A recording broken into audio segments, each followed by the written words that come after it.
Hello everyone. In this lecture we will discuss about the human health and diseases. जो आपके NCERT 12th NCERT का जो third unit है उसको हम लोग अब कवर करेंगे। तो ह्यूमन हेल्थ एंड डिजीज़ेज़ में हम लोग डिस्कस करेंगे ढेर सारे डिजीज़ेज़ के बारे में, ढेर सारे पैथोजन के बारे में, ठीक है ना, कौन से पैथोजन कौन से डिजीज़ कॉज करते हैं। इसके अलावा फिर हम लोग इम्यूनिटी के बारे में पढ़ेंगे। कुछ इम्पॉर्टेंट डिजीज़ दिया है जैसे HIV और कैंसर के बारे में थोड़ा सा डिटेल पढ़ना है और ड्रग्स के बारे में पढ़ेंगे, ठीक है। तो इस लेक्चर में हम लोग सबसे पहले ह्यूमन हेल्थ एंड डिजीज़ेज़ में ह्यूमन हेल्थ एंड डिजीज़ेज़, तो देखिए आपके एनसीईआरटी में एक लाइन लिखी हुई है, हेल्थ डजंट मीन प्रेजेंस और एब्सेंस ऑफ डिजीज़ेज़। मतलब जो डिजीज़ेज़ की प्रेजेंस और एब्सेंस है, ठीक है, वो आपके हेल्थ को डिटरमाइन नहीं करती है। इसका मतलब ये है कि अगर किसी इंसान को डिजीज़ हो रहा है तो आप नहीं कह सकते कि वो हेल्दी नहीं है, क्योंकि डिजीज़ तो कॉमन है, ठीक है। और अगर किसी इंसान को डिजीज़ है, ठीक है, या फिर वी कैन से किसी इंसान को डिजीज़ नहीं है, तो आप नहीं कह सकते कि वो हेल्दी है, ठीक है। तो मतलब हेल्थ का मतलब क्या है? हेल्थ का मतलब है कि आप पूरी तरह से फिज़िकली, इमोशनली, बिहेवियरली, सोशली, हर एक तरीके से, मेंटली, हर एक तरीके से फिट हो, ठीक है।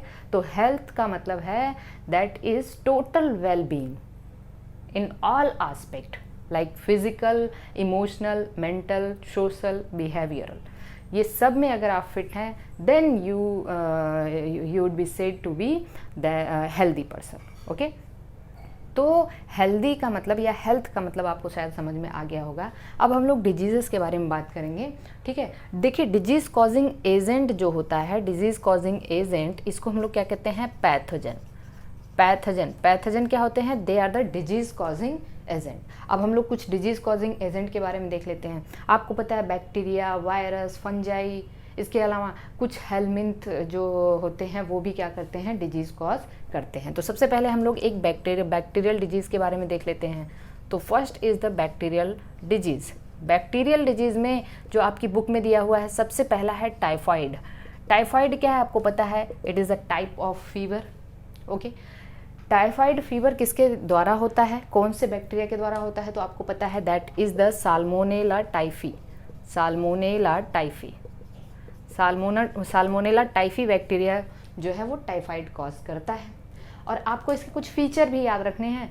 फीचर क्या है? इसमें सस्टेन्ड फीवर रहता है, कंटिन्यूस 3 to 4 डेज आपको फीवर होता है, और आपकी बॉडी का टेम्परेचर 39 डिग्री सेंटीग्रेड से 40 डिग्री सेंटीग्रेड के आसपास रहता है, ठीक है। इसके अलावा देखिए टाइफाइड फीवर को टेस्ट करने के लिए एक ब्लड टेस्ट आता है जिसको हम लोग कहते हैं विडॉल टेस्ट।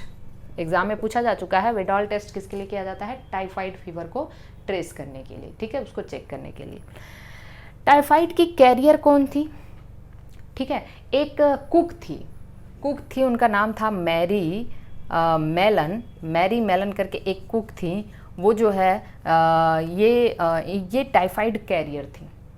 इनके अंदर साल्मोनेला टाइफी बैक्टीरिया था, ठीक है। और ये बाई प्रोफेशन कुक थी, तो ये डिफरेंट हाउस में या लोगों के घरों में खाना बनाती थी, जिसकी वजह से ये कई सालों तक टाइफाइड फीवर को स्प्रेड करती रही, ठीक है। इसलिए इसको टाइफाइड मैरी भी कहा जाता है। बात समझ में आया इनके नाम की बात।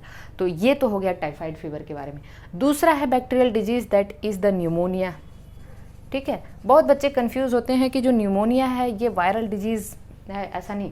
न्यूमोनिया स्ट्रेप्टोकॉकस न्यूमोनी बैक्टीरिया से कॉज होता है। स्ट्रेप्टोकॉकस न्यूमोनी बैक्टीरिया, आपको पता है इसका दूसरा नाम डिप्लोकॉकस न्यूमोनी भी है। जब हमने ग्रिफिथ एक्सपेरिमेंट पढ़ाया था तो वहाँ पे मैंने इसके बारे में आपको बताया था, माइस में न्यूमोनिया का कॉज करने वाला, ठीक है। एक और बैक्टीरिया है हीमोफिलस इन्फ्लुएंजी,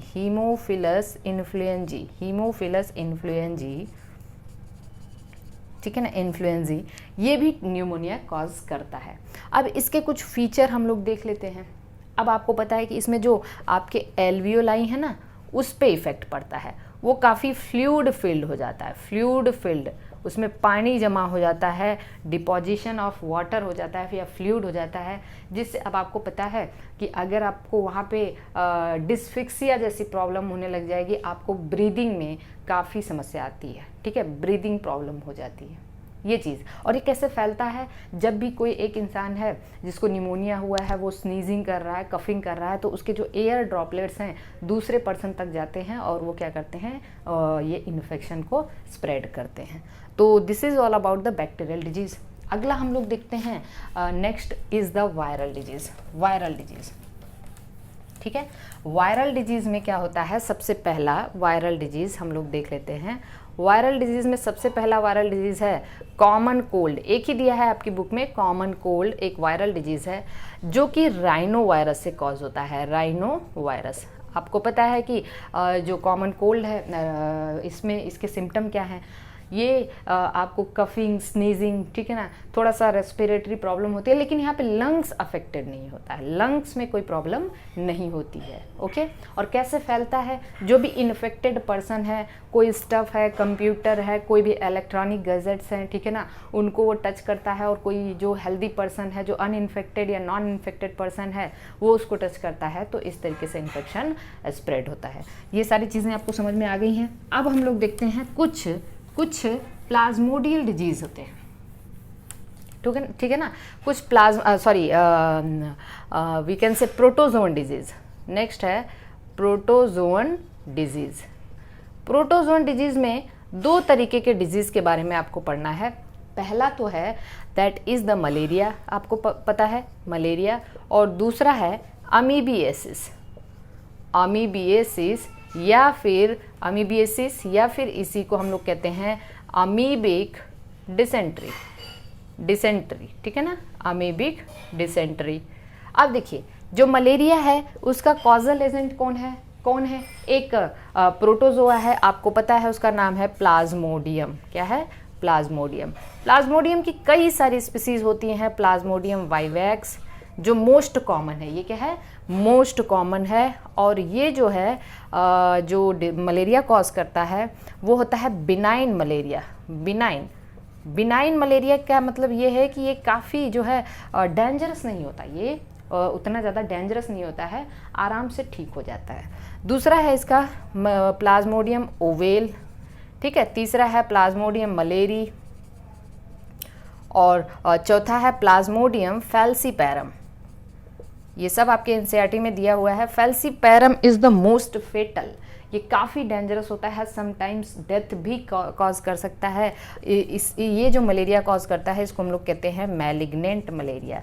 मैलिग्नेंट टर्म ही जो है वो क्या है, आप बहुत डेंजरस दिखता है। जैसे हम लोग कैंसर पढ़ते हैं ना, बेनाइन ट्यूमर और मैलिग्नेंट ट्यूमर, तो बेनाइन ट्यूमर तो क्यूरेबल होता है, ट्रीटेबल होता है, लेकिन जो मैलिग्नेंट ट्यूमर होता है वो काफ़ी डेंजरस होता है, फेटल होता है।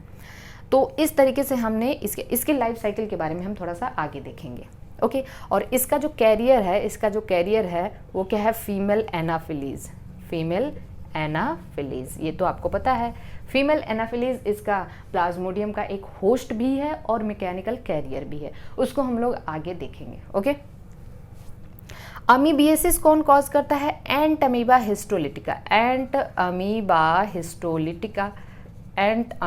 हिस्टोलिटिका। इसमें क्या होता है, आपको समस्या क्या होती है? आपको जो एब्डोमिनल पेन होता है, ठीक है, क्रैम्पिंग होती है। इसके बाद जो स्टूल होता है, ठीक है ना, वो उसमें काफ़ी ज़्यादा म्यूकस और ब्लड क्लॉट्स आते हैं। तो इसकी सबसे डेंजरस ये फीचर ये है, स्टूल विद लॉट ऑफ या with excess of mucus and blood clot, ठीक है ना, ब्लड क्लॉट्स। और इसका जो वी कैन से इसका जो मैकेनिकल कैरियर है वो कौन है? मैकेनिकल कैरियर हाउस फ्लाइज क्या होती हैं? जो भी फीकल मैटर पे बैठती हैं, उसके बाद जाके खाने पीने की चीज़ें या वाटर में इस तरीके से बैठती हैं, तो ये इन्फेक्शन को स्प्रेड करती हैं। तो this is all about the protozoan disease. इसके बाद हम देखते हैं कुछ हेलमिंथीज डिजीज़ होते हैं। हेलमिंथ डिजीज़, ठीक है ना, हेलमिंथ डिजीज़ में दो है, ठीक है, दो डिजीज़ है जो हम लोग को पढ़ना है। पहला है, ध्यान समझना, पहला है एस्कैरियोसिस, ठीक है ना, एस्कैरियोसिस, और दूसरा है फाइलेरिया, फाइलेरिया या एलिफेंटिएसिस, एलिफेंटिएसिस। अब एस्कैरियोसिस के बारे में हम लोग देख लेते हैं। एस्कैरियोसिस किससे कॉज होता है? एस्कैरिस कॉज करता है इसको, एस्कैरिस, या इसको हम लोग और क्या कहते हैं, राउंड वर्म कहते हैं। मेरे एक एक जो मैं लिख रही हूँ उसमें क्वेश्चन छुपा हुआ है, यहाँ से क्वेश्चन पूछा जा सकता है। तो एस्कैरिस को हम लोग राउंड वर्म भी कहते हैं। प्रॉब्लम इसमें क्या आती है? प्रॉब्लम ये आती है कि डायरिया जैसी समस्या होने लग जाती है, ठीक है ना, डायरिया जैसी समस्या होने लगती है, वेट लॉस होने लग जाता है। इसके अलावा इंटरनल ब्लीडिंग होती है, ठीक है ना, इंटरनल ब्लीडिंग होती है, एनीमिया हो जाता है इसकी वजह से आपको, ठीक है, एनीमिया हो जाता है, और मस्कुलर पेन होता है। क्या होता है? मस्कुलर पेन होता है, ठीक है। अब देखिए ये डिजीज़ कैसे स्प्रेड होता है। ये जो होता है, इसके जो लार्वा या इसके जो भी वी कैन से इसके जो वी कैन से कि जो एजेंट हैं, ये फीकल मैटर में जब जो भी इनके लार्वा वगैरह होते हैं वो फीकल मैटर से सॉइल में चले जाते हैं, और सॉइल से वाटर या फिर जो प्लांट हैं वो उनको प्लांट के अंदर चले जाते हैं, और जब ये फ्रूट्स वगैरह हम लोग खाते हैं तो इससे ये क्या होते हैं? स्प्रेड होते हैं, ठीक है। जो एलिफेंटिएसिस है वो एक वी कैन से वुचरेरिया, एक हेलमिंथ है वुचरेरिया, वुचरेरिया इससे कॉज होता है। इसकी दो स्पीसीज है। पहली स्पीसीज है वुचरेरिया बैनक्राफ्टी, बैनक्राफ्टी, ठीक है ना, बैनक्राफ्टी, और दूसरा है वुचरेरिया मलई। ओके। एलिफेंटिएसिस में प्रॉब्लम क्या आती है? यहाँ पे जो ऑर्गन्स अफेक्टेड होते हैं वो होते हैं हमारे लिम्फेटिक ऑर्गन, लिम्फेटिक ऑर्गन। अभी हम लोग लिम्फेटिक ऑर्गन के बारे में पढ़ेंगे। लोअर लिम्स, ठीक है, लोअर लिम्स जो लोअर बॉडी पार्ट्स हैं, and genital parts, genital part भी अफेक्ट होता है, जिसकी वजह से ये सारे स्ट्रक्चर जो हैं वो डिफार्म हो जाते हैं, ठीक है। और यहाँ पे आपको याद, मैंने क्या बताया, lymphatic organ, lower limb, genital part. इसकी जो कैरियर है, इसके कैरियर कौन है? Female Culex, female Culex mosquito, female Culex mosquito, ये याद रखना है। तो अभी हमने फीमेल एनाफिलीज प्लाज्मो उसमें मलेरिया में देखा था, और इसका जो कैरियर है वो फीमेल क्यूलेक्स होती है, ठीक है, इसको फैलाती है। अब हम लोग आगे देखेंगे, दैट इज द नेक्स्ट हम लोग देखते हैं, that is the fungal disease. तो यहाँ तक तो हम लोगों ने बैक्टीरियल, वायरल, फिर हम लोगों ने देखा कुछ वो प्रोटोजोअन डिजीज हैं, कुछ हेलमिंथीज डिजीज हैं, और अब हम देखेंगे फंगल डिजीज। तो मोस्ट इम्पॉर्टेंट फंगल डिजीज जो एनिमल्स में कॉज होता है दैट इज द रिंगवर्म, ठीक है ना, रिंग वी कैन से कि ये क्या होता है? रिंगवर्म, ठीक है, या हम कह सकते हैं इसको कि हाँ, जो फंगल डिजीज है ये किससे कॉज होता है? रिंगवर्म से, कॉज्ड बाय रिंगवर्म। ये रिंगवर्म कौन है? ठीक है ना, रिंगवर्म में आपके आ जाते हैं यहाँ पे, that is the microspora, microspora, ठीक है, ट्राइकोफाइटॉन, ट्राइकोफाइटॉन एंड इपीडर्मोफाइटॉन,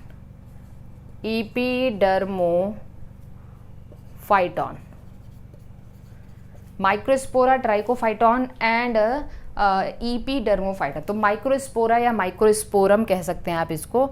ये तीन कॉमन हैं रिंगवर्म। इसमें प्रॉब्लम क्या आती है कि जो आपके नेल्स हैं, जो आपकी स्किन है, काफ़ी ड्राई हो जाती है, इचिंग होने लगता होता है ना, जैसे खुजली, दाद जिसको बोलते हैं आप लोग, दांत खाज, खुजली वगैरह जो होती है, वही है रिंगवर्म, वो कॉज करता है, ठीक है ना। इसमें क्या होता है, आपकी स्किन काफ़ी ड्राई हो जाती है और उस पर लेजन्स, कुछ ऐसे धब्बे धब्बे जैसे वाइट लेजन्स पड़ जाते हैं, ओके। और आपके जो बाल के जो स्कैल्प होते हैं उनमें भी इचिंग होती है काफ़ी। तो ये डिजीज़ कैसे स्प्रेड हो सकता है?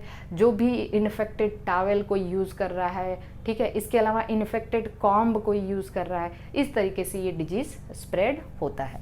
तो this is all about the diseases जो एनसीईआरटी में दिया हुआ है।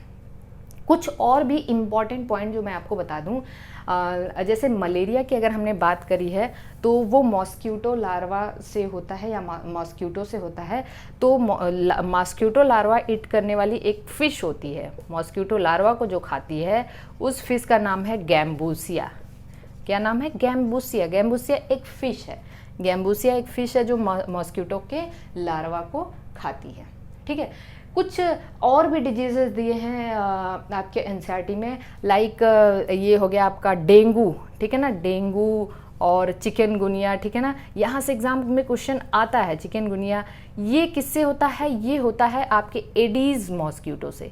तो देखिए मॉस्क्यूटो की 3 स्पीसीज हमने आपको बताया, एनाफिलिस तो हम लोगों ने वहाँ मलेरिया के लिए देखा, क्यूलेक्स फाइलेरिया के लिए देखा, और एडीज डेंगू और चिकनगुनिया जैसे डिजीजेस को स्प्रेड करते हैं।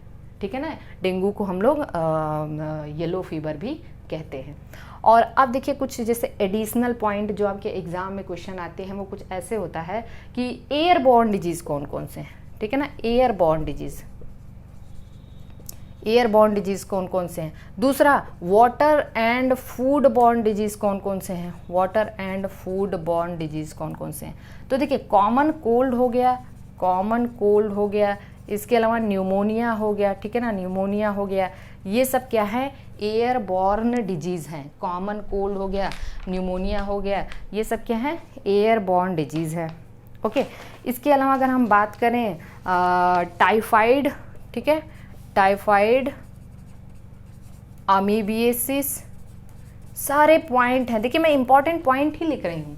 एंड एस्कैरियोसिस, एंड एस्कैरियोसिस, ये सब आपसे पूछा जा सकता है। 3-4 पॉइंट दे देगा इसमें, मान लीजिए टाइफाइड, एस्कैरियोसिस, अमीबिएसिस और न्यूमोनिया दे दिया, पूछा इसमें से कौन एयरबॉर्न डिजीज़ नहीं है, या फिर 4 पॉइंट या 3 पॉइंट दे के पूछ दिया इसमें से कौन एयरबॉर्न डिजीज़ है या फिर जो कौन वाटरबॉर्न डिजीज़ नहीं है। तो water and food borne diseases में टाइफाइड हो गया, सिंपल अभी हमने आपको बताया, अमीबिएसिस हो गया और एस्कैरियोसिस हो गया। तो ये सारी चीज़ें आपको याद रखना है। अब आइए हम लोग एक मलेरिया का लाइफ साइकिल देख लेते हैं जो एग्जाम में क्वेश्चन पूछा जाता है। So life cycle of malaria, life cycle of malaria, ठीक है, लाइफ साइकिल ऑफ मलेरिया। अब देखिए आपको ये ध्यान में रखना है कि जो मलेरिया है वो किससे होता है? प्लाज्मोडियम। प्लाज्मोडियम के 2 होस्ट हैं, प्लाज्मोडियम के 2 होस्ट हैं, प्लाज्मोडियम के 2 होस्ट हैं। पहला है मैन, ठीक है ना, और दूसरा है फीमेल एनाफिलीज। फीमेल एनाफिलीज इसके कैरियर भी है, यही फैलाते हैं, मच्छर काटते हैं, ठीक है, ब्लड सक करते हैं, तो यही क्या करते हैं? मलेरिया को फैलाते हैं, प्लाज्मोडियम को ट्रांसफ़र करते हैं हमारी बॉडी में। ठीक है, कैसे ट्रांसफ़र करते हैं वो हम लोग देखेंगे। तो फीमेल एनाफिलीज होस्ट भी है और कैरियर भी है। मैन में ए सेक्सुअल फेज होता है इसका, ए सेक्सुअल फेज, जबकि फीमेल एनाफिलीज में सेक्सुअल स्टेज होता है। किसका? प्लाज्मोडियम का सेक्सुअल स्टेज। कैसे होगा अब हम लोग इसको देखेंगे ध्यान से। सपोज करिए कि मैंने एक डायग्राम, आपके एनसीईआरटी का डायग्राम बता रही हूँ। मैन में जो इनफेक्ट, मैं इधर मैन लिख दे रही हूँ, इसको मैं मिटा रही हूँ, अब ध्यान दीजिएगा, इधर मैं मैन लिख रही हूँ, ये हो गया मैन, और इधर हो गया मॉस्क्यूटो। यहाँ से कैसे क्वेश्चन आते हैं वो मैं आपको बता दूँ। मैन में इनफेक्टिव स्टेज कौन है, मॉस्क्यूटो में इनफेक्टिव स्टेज कौन है, ठीक है। उसके बाद आपसे ढेर सारे, किसमें ए सेक्सुअल रिप्रोडक्शन होता है, किसमें सेक्सुअल रिप्रोडक्शन होता है। इसके बाद आपसे पूछा जाता है कि मैन में कौन कौन से ऑर्गन अफेक्टेड होते हैं। इसके बाद आपसे पूछा जाता है कि ऐसा कौन सा केमिकल है, ऐसा कौन सा प्रोडक्ट है जो कि फीवर और चिल कॉज करता है। तो हम लोग एक एक करके इसको सॉल्व करेंगे। देखिए प्लाज्मोडियम का एक स्टेज होता है जिसको कहते हैं स्पोरोजोइट्स, ठीक है, क्या कहते हैं? Sporozoite. This is the ineffective stage for man. Sporozoite is ineffective stage for the man. तो आपसे क्वेश्चन पूछा जाए कि मैन में इन्फेक्टिव स्टेज कौन है, तो that is the sporozoite. Sporozoite हमारे लीवर सेल को अफेक्ट करता है, ठीक है, ये हमारे लीवर सेल को अफेक्ट करता है। तो ये हो गया हमारा लीवर, लीवर को अफेक्ट किया, और लीवर में यहाँ पे ए सेक्सुअल रिप्रोडक्शन हुआ। क्या हुआ? ए सेक्सुअल रिप्रोडक्शन। अब उसके बाद यहाँ से इसको जो स्पोर्स हैं, ठीक है, ये आए और फिर ये अफेक्ट करते हैं, मल्टीप्लाई रिप्रोड्यूस करते हैं, और इसके बाद ये जो है ये अफेक्ट करते हैं आरबीसी को। किसको? आरबीसी को। तो पहले लीवर एंड देन आरबीसी, ये बहुत इंपॉर्टेंट है, आपको याद रखना है, ठीक है। आरबीसी, आरबीसी क्या होता है? आरबीसी में इनकी लाइफ साइकिल चलती रहती है और आरबीसी जैसे ये है, आरबीसी को अफेक्ट किया, ठीक है। इसमें आरबीसी में याद रखना कि यहाँ आरबीसी जब बर्स्ट होती है तो वो कुछ केमिकल रिलीज, आरबीसी में जब ये रिप्रोड्यूस करेगा भाई, उसके नंबर बढ़ेंगे तो आरबीसी बर्स्ट करेगी, तो एक केमिकल रिलीज होता है, इसको हम कहते हैं hemozoin. Hemozoin is responsible for fever and chill. हमें जो फीवर, बुखार आता है, ठंड लगती है, वो किसकी वजह से होता है? Due to this chemical, that is the haemozoin. अब देखिए आरबीसी में एक और चीज़ होती है, क्योंकि आरबीसी में साइकिल चल रही है, तो आरबीसी में एक और चीज़ होती है। आरबीसी में ही यहाँ पे इसका गैमेटोसाइट बनता है। तो गैमेटोसाइट बना आरबीसी में, गैमेटोसाइट में मेल गैमेटोसाइट एंड फीमेल, और ये गैमेटोसाइट इसका सेक्सुअल स्टेज है। गैमेटोसाइट इसका क्या है? सेक्सुअल स्टेज है। ये सब तो अभी एसेक्सुअल स्टेज थे, लेकिन आरबीसी के अंदर ही इसका सेक्सुअल स्टेज बनता है। Now this gametocyte is the ineffective stage for mosquito. मतलब मैन से अब मॉस्किटो आया, हमारा ब्लड सक किया, तो हमारे ब्लड से प्लाज्मोडियम का कौन सा इन्फेक्टिव स्टेज मॉस्किटो के अंदर जाएगा? That is the gametocyte. So gametocyte is the infective stage for mosquito में क्या हुआ? फर्टिलाइजेशन हुआ, ठीक है ना, फर्टिलाइजेशन हुआ।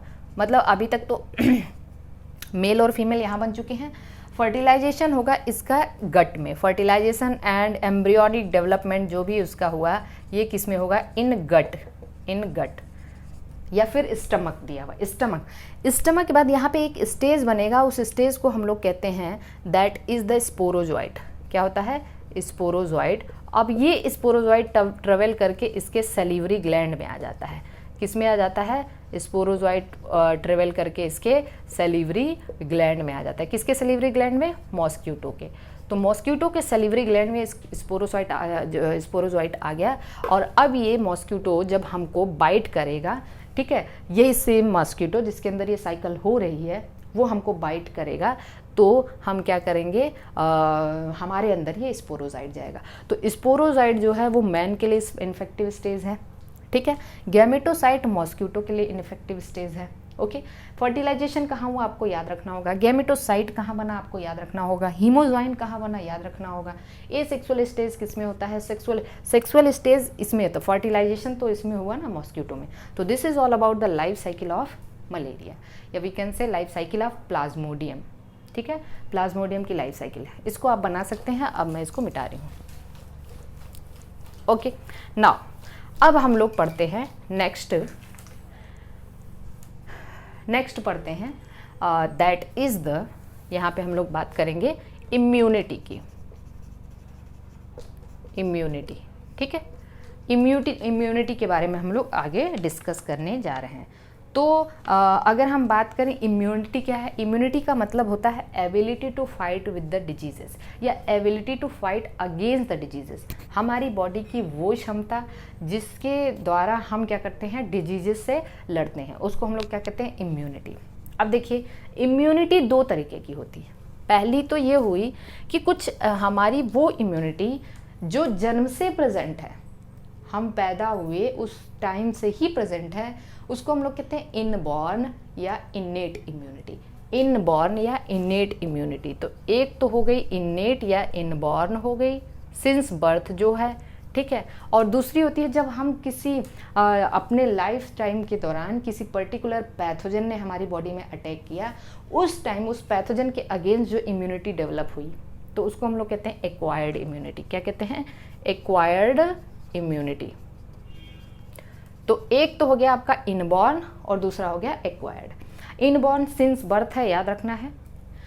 तो ये क्या होता है इसके बारे में हम समझते हैं। ये नॉन स्पेसिफिक होता है। नॉन स्पेसिफिक का मतलब ये काफ़ी सारे डिजीजेस से लड़े, ये पैथोजन स्पेसिफिक नहीं होता है ये, जबकि पैथोजन स्पेसिफिक होता है। स्पेसिफिक का मतलब किसी पर्टिकुलर डिजीज के अगेंस्ट, ठीक है। ये नॉन स्पेसिफिक होता है, मतलब इसका जो वर्किंग पैटर्न है बहुत ही ब्रॉड है। ये काफ़ी सारे डिजीजेस से लड़ सकता है, काफ़ी सारे पैथोजन से लड़ सकता है। देखिए जो हमारी इनेट इम्यूनिटी है वो हमारी बॉडी को पैथोजन से लड़ने के लिए 4 बैरियर प्रोवाइड करती है। 4 बैरियर का को हम लोग देखेंगे। पहला है फिजिकल बैरियर, ठीक है, फिजिकल बैरियर। दूसरा है फिजियोलॉजिकल बैरियर, फिजियोलॉजिकल बैरियर, ठीक है ना। तीसरा है केमिकल बैरियर, केमिकल या सेलुलर कह सकते हैं इसको हम लोग, सेलुलर बैरियर। और चौथा है केमिकल बैरियर। तो physical, physiological, cellular and chemical या फिर साइटोकाइन, इसी को हम कह सकते हैं केमिकल या फिर साइटोकाइन बैरियर कह सकते हैं। अब हम लोग देखते हैं। अब आपको पता है हमारी जन्म से हमारे बॉडी में क्या प्रेजेंट है, स्किन तो है ना। फिजिकल में आता है हमारा स्किन आ गया है, ठीक है ना। स्किन क्या है, एक फिजिकल बैरियर है, वो माइक्रो ऑर्गेनिज्म को अंदर जाने से रोकता है। स्किन के अलावा फिजिकल बैरियर में हमारी जो म्यूकोजा की एपिथेलियम है, ठीक है ना, तो ये हमारी जो गैस्ट्रो जीआईटी या we can say respiratory tract की म्यूकोसा है, रेस्पायरेटरी ट्रैक्ट की म्यूकोसा, रेस्पायरेटरी ट्रैक्ट और जीआईटी की जो म्यूकोसल एपिथेलियम है, skin and mucosal epithelium of respiratory tract, GIT and urinary tract, ये सब भी क्या करते हैं, एक फिजिकल बैरियर प्रोवाइड करते हैं पैथोजन के लिए, ठीक है। फिजियोलॉजिकल में क्या है, जैसे देखिए HCl ऑफ स्टमक, ठीक है ना, स्टमक का जो HCl है वो भी माइक्रो ऑर्गेनिज्म को किल करता है। इसके अलावा हमारा सलाइवा है, हमारे सलाइवा में भी कुछ ऐसे केमिकल्स लाइसोजाइम वगैरह पाया जाता है, जो कि सलाइवा में भी होता है लाइसोजाइम, ठीक है। और ये क्या करता है, फिजियोलॉजिकल बैरियर प्रोवाइड करता है, जो कि किल करता है माइक्रो ऑर्गेनिज्म को। इसके अलावा हमारे टीयर्स में, स्वेट में, ठीक है, ये सब हो गए। सेलुलर बैरियर में देखिए कुछ ऐसे सेल्स हैं जो फैगोसाइटोसिस करती हैं। क्या करती हैं, फैगोसाइटोसिस। हमारी बॉडी में जो पहले से प्रेजेंट है, इनेट इम्यूनिटी में तो हम लोग यही पढ़ रहे हैं ना, जो सिंस बर्थ है। तो सेलुलर में क्या हो गया, हमारी WBCs, ठीक है ना, WBCs को हम लोग क्या कहते हैं, पॉलीमॉर्फोन्यूक्लियर ल्यूकोसाइट। क्योंकि देखिए हमने आपको बताया था कि WBC को हम लोग ल्यूकोसाइट कहते हैं ना। क्यों कहते हैं ल्यूकोसाइट, बताइए। WBC का दूसरा नाम ल्यूकोसाइट होता है। इसको पॉलीमॉर्फोन्यूक्लियर ल्यूकोसाइट क्यों कहते हैं, क्योंकि हमने आपको बताया था उसमें जो न्यूट्रोफिल होता है, बेसोफिल होता है, मोनोसाइट है, लिम्फोसाइट है, सबके न्यूक्लियस अलग अलग हैं। किसी का बाइलोब्ड है, किसी का मल्टी लोब्ड है, किसी का एस शेप्ड है, किसी का ओवल है। तो न्यूक्लियस का शेप अलग अलग होने की वजह से इसको हम कहते हैं पॉलीमॉर्फोन्यूक्लियर ल्यूकोसाइट। अब इसमें क्या है, WBCs में WBC हो गया, कुछ NK सेल हो गया, ठीक है। NK सेल एक टाइप का लिम्फोसाइट है, NK सेल का मतलब नेचुरल किलर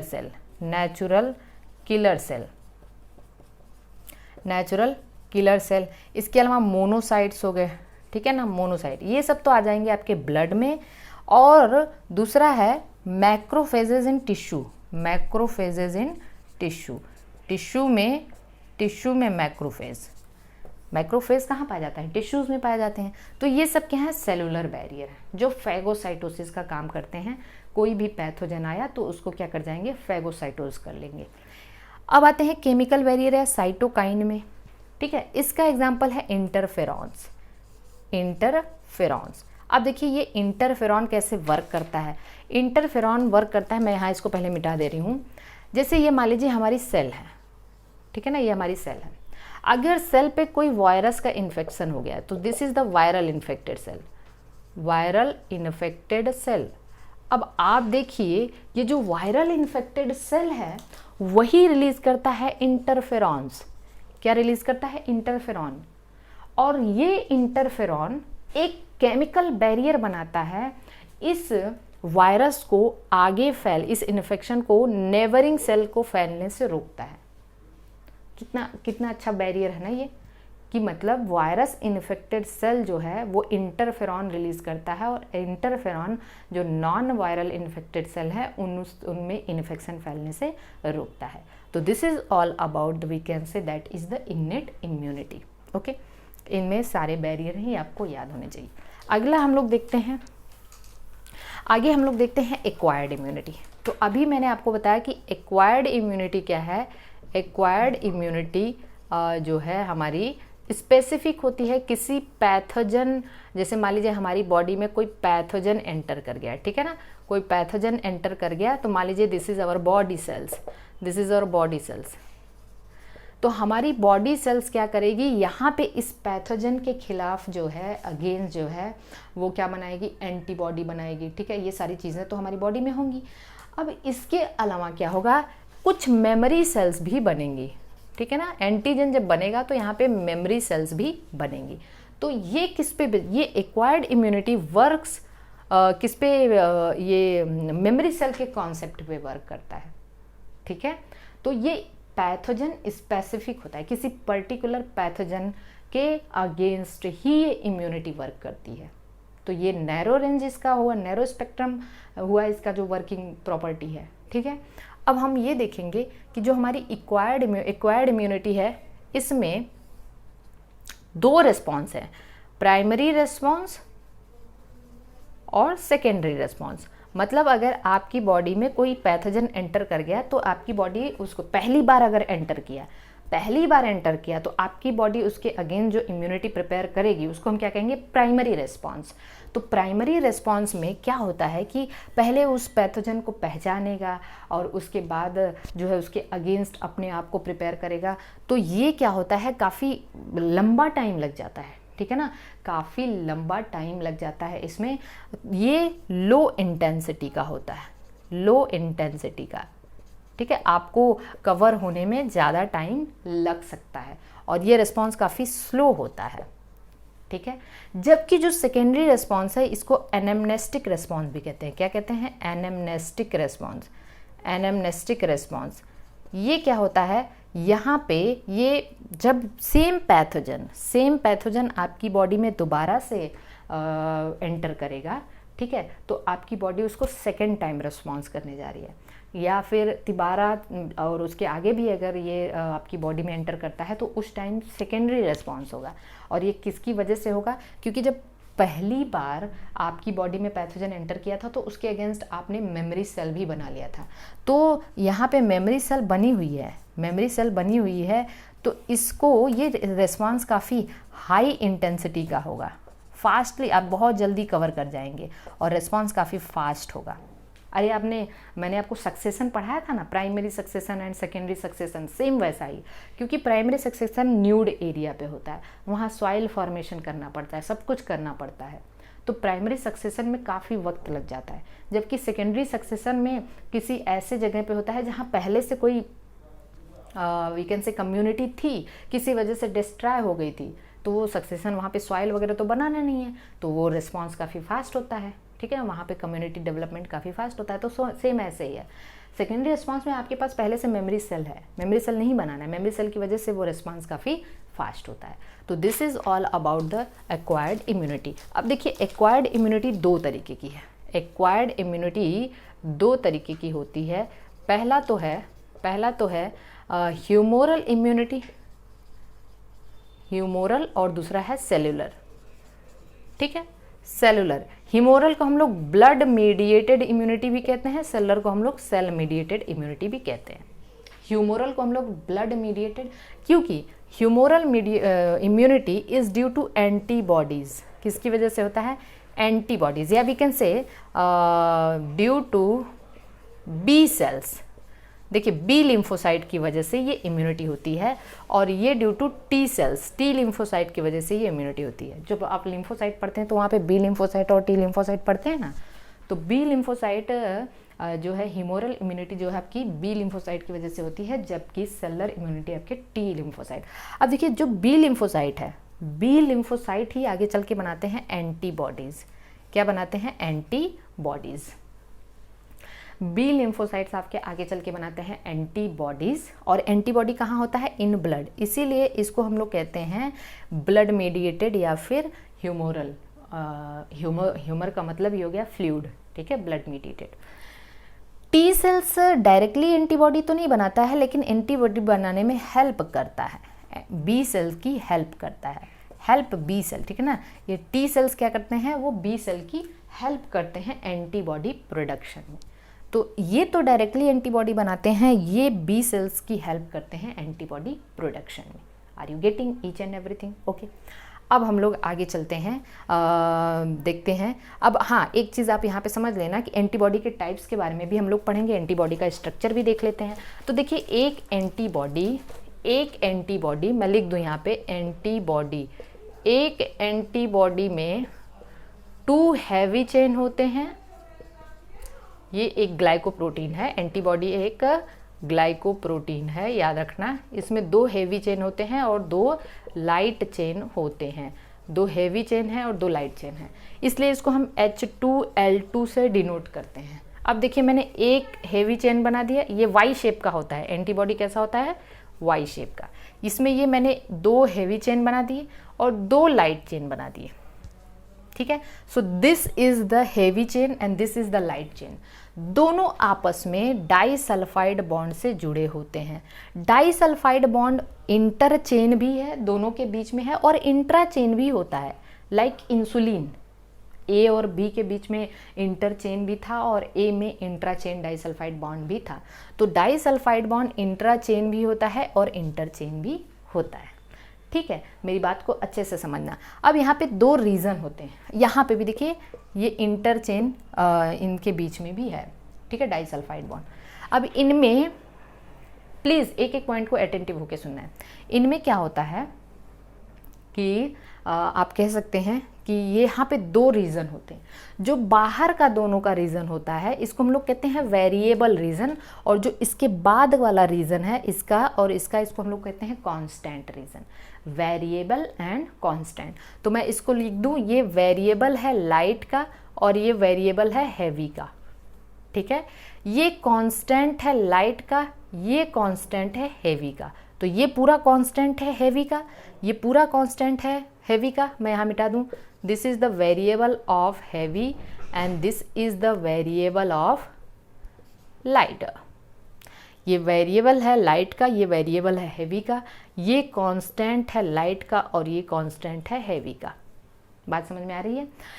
इन दोनों के वेरिएबल आर्म मिलके, इन दोनों के वेरिएबल आर्म मिलके बनाते हैं एंटीजन बाइंडिंग साइट।